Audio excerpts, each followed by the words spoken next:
Hoje, 15 de março, é o Dia do Consumidor.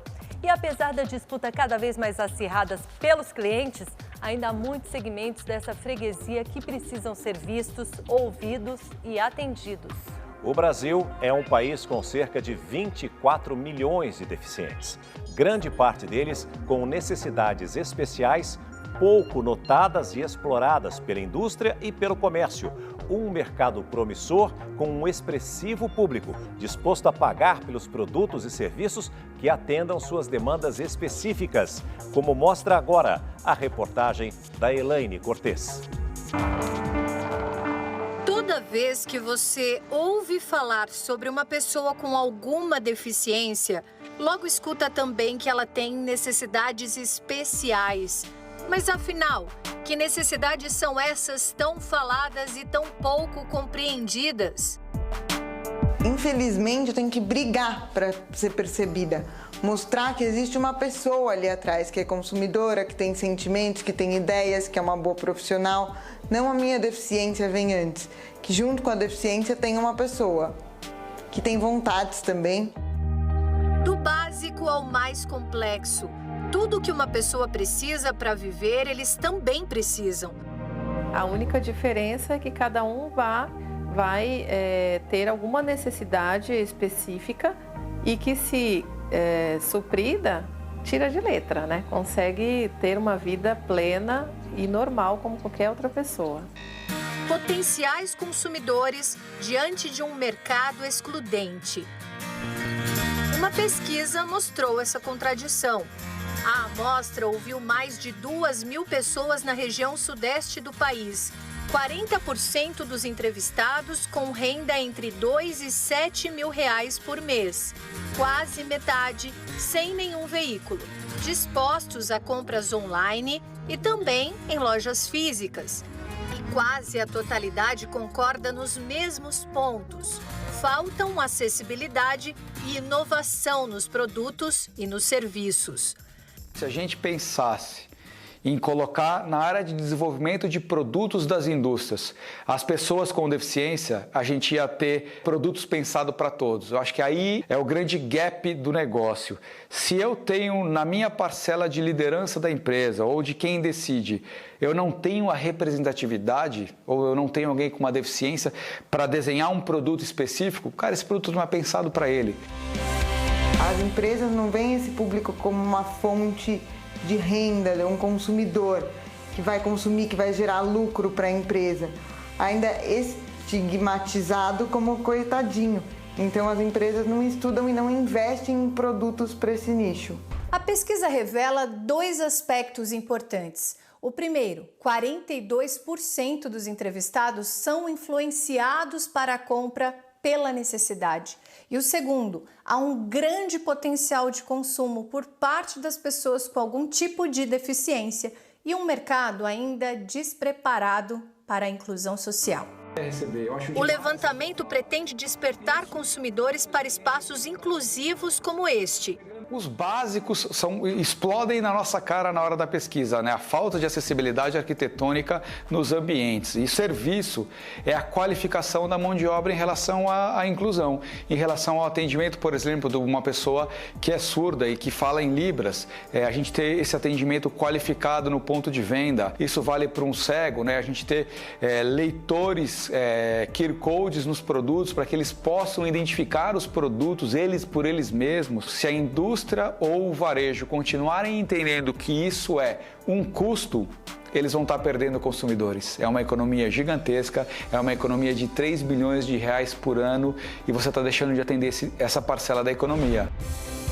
Nós acompanhamos Natália às compras. Ela acessa o hipermercado por um elevador e depois disso, em diversos momentos, fica difícil identificar outro espaço inclusivo. Ela procura ajuda de algum colaborador para simplesmente alcançar um produto na prateleira ou pegar uma mercadoria na geladeira. Alguns funcionários do mercado me ignoraram, mas os consumidores mesmo me ajudavam e tentavam solucionar o problema. O que eu pude perceber é que ninguém se liga em que abrir uma geladeira, empurrando um carrinho de mercado ou guiando uma scooter, aquela geladeira vem e pega na minha orelha. Dividir espaço nos corredores foi outra dificuldade. Às vezes as pessoas abastecendo o mercado de produto tinha que tirar porque não passava o meu carrinho. O caixa preferencial era sinalizado, mas era muito longe. Só me informaram que o hipermercado tinha o carrinho disponível com uma cesta grande para que eu conseguisse fazer as compras na hora do caixa. Então isso foi bem complicado. O que a Natália sente está no cotidiano de milhões de pessoas. Jusilene é cega. A autonomia que ela precisa para identificar uma compra, encontrar uma peça, ler um rótulo, vem de um aplicativo que funciona com a colaboração de voluntários. O aplicativo ele é útil no dia a dia em várias situações. Por exemplo, se eu estou cozinhando e aí eu tenho uma dúvida referente à embalagem de algum produto, se eu tenho dúvidas na cor de uma roupa, ou até mesmo um exame que eu queira saber, ou uma receita médica. Então, qualquer situação que envolva o olhar, no momento eu não tenho quem faça isso para mim, o Be My Eyes ele é extremamente útil. Maravilha! Sabe, o Danilo é uma dessas pessoas que dedica tempo para ser os olhos de quem não enxerga. Você, como voluntário, se inscreve, põe seus dados lá e você passa a ser um apoiador desse aplicativo. O que quer dizer isso? A hora que você se cadastra nesse aplicativo, você está apto a receber uma chamada de uma pessoa cega para ajudar ele em questões do dia a dia. Então, como é que funciona na prática? Meu telefone toca, uma ligação falando que é do Be My Eyes. Eu atendo e vou lá receber um questionamento. Por exemplo, aconteceu comigo ontem. O Bruno me ligou e falou, Danilo, me ajuda aqui. Que chá é esse? E eu li para ele que era o chá de camomila. Pronto. Então, se ele quiser saber se o leite vai vencer, que cor de camisa ele vai usar para sair, qual é a cor da meia, que rua ele está, ele aperta essa chamada e a gente atende e facilita a vida deles. Mas o nosso desafio é que quanto mais autonomia a gente puder propiciar para as pessoas com deficiência, mais incluídas elas estão na sociedade. E se a inovação de um aplicativo com essa iniciativa solidária pudesse estar numa indústria que se preocupasse numa embalagem em braille ou em produtos com a aplicação de um QR Code? A gente entendeu que tinha um mercado aí que não era explorado por ninguém, né? Então a gente quis fazer. Angélica e Grace se perguntaram e não foi difícil encontrar as respostas. A gente foi buscar no mercado alguma coisa que remetesse a negócio lucrativo. E aí a gente entendeu que existem mais de 24 milhões de pessoas com deficiência, isso para diversos tipos de deficiência que não são atendidos. Elas se deram conta de que empreender para esse público seria uma grande oportunidade. Eu não tenho deficiência, a Grace também não. E eu não tinha, na minha família, nem na família, eu não tinha proximidade com a pessoa com deficiência. Então, o primeiro ponto que a gente entendeu é eu preciso conhecer essa pessoa. Um vestido para mulheres amputadas ou cadeirantes é só um exemplo. E a ideia é que cada composição seja atual e não apenas funcional. Preciso estudar quem eu vou atender, que tipo de necessidades aquela pessoa tem para se vestir, para poder criar uma roupa que atenda a maior quantidade de necessidades. Então, que seja um zíper com argola para a pessoa conseguir subir o zíper sozinho. De repente, a criação foi ampliada.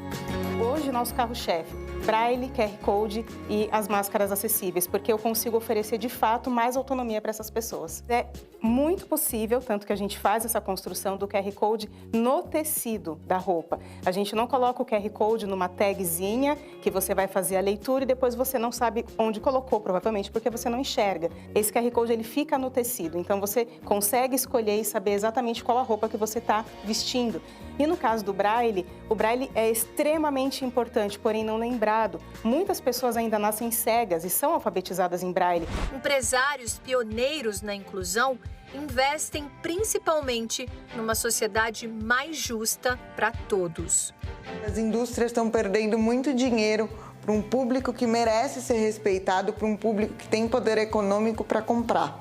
A gente tem muita procura de pessoas com deficiência e sem deficiência, porque eles querem se sentir o quê? Inseridos e pertencendo ao mercado da moda, porque é um mercado que exclui demais. E a nossa intenção é incluir todo mundo, de fato.